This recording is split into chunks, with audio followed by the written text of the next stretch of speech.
Good morning everyone. Today I'm going to read The Squirrels Who Squabbled by Rachel Bright and Jim Field. The Squirrels Who Squabbled.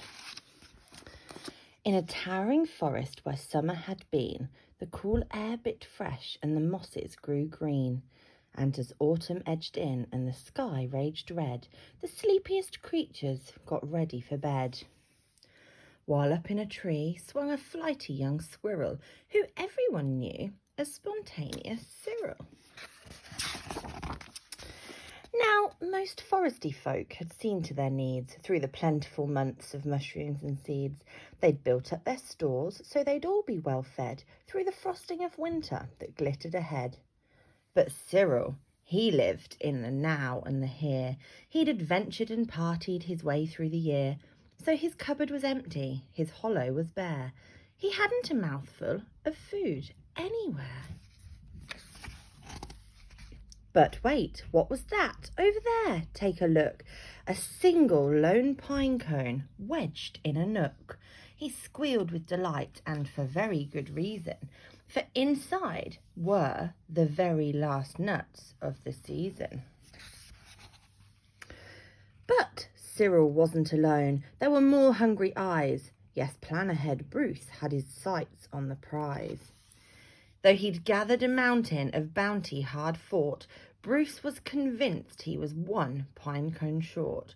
"I simply must have it," he wistfully cried, as he dreamt of the fresh, juicy pine nuts inside. So as Cyril set off on his way to the ground, Bruce, he was also last pine cone bound. They sprinted and scurried with no time to gamble. They scratched at the bark in their scampering scramble. But their panic and haste shook the tips of the spruce, and the pine cone, it trembled, and then it came loose. Both squirrels gave chase at a lightning pace. This was the start of a wild, nutty race. "It's mine!" shouted Cyril. "No, mine!" hollered Bruce. "You don't stand a chance. Give up. It's no use." "I'm hungry," cried Cyril. "This cone is not yours." "Stay back," shouted Bruce. "This cone's for my stores." It boinged over bushes and flew through the air. It binged on the nose of a slumbering bear. It bounced over boulders, then came to a stop. They teetered and wobbled and quivered and plop. Both squirrels followed. Oh, the water was fast. Would they learn that they needed each other at last? But each was intent on how he could win, so they didn't quite notice a bird sweeping in.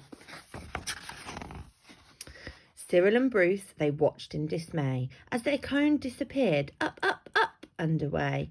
"Come back!" shouted Cyril. "They're our nuts!" exclaimed Bruce. But all hope was gone. It was simply no use. And meanwhile they drifted right up to the ledge. Greed, it was driving them over the edge. Cyril and Bruce, they had taken a fall. They were paying the price for wanting it all. They'd squandered their chances to team up and share. Would their nutty young hopes simply end in despair?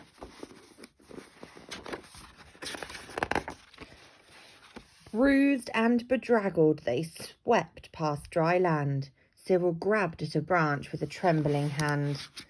Catching Bruce with the other, he heaved and he huffed and dragged him to safety with panting and puffs.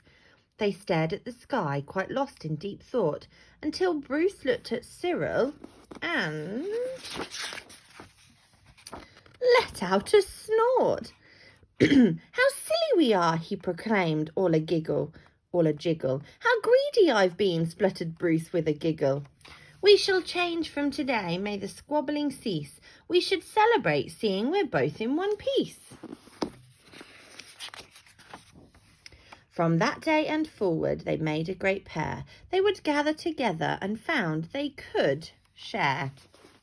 Yes, Cyril and Bruce, they knew in the end The best thing to share is a laugh with your friend. That's the end of today's story. I hope you enjoyed that. I'll be back with another one later on this week. Have a lovely day. See you all soon. Bye.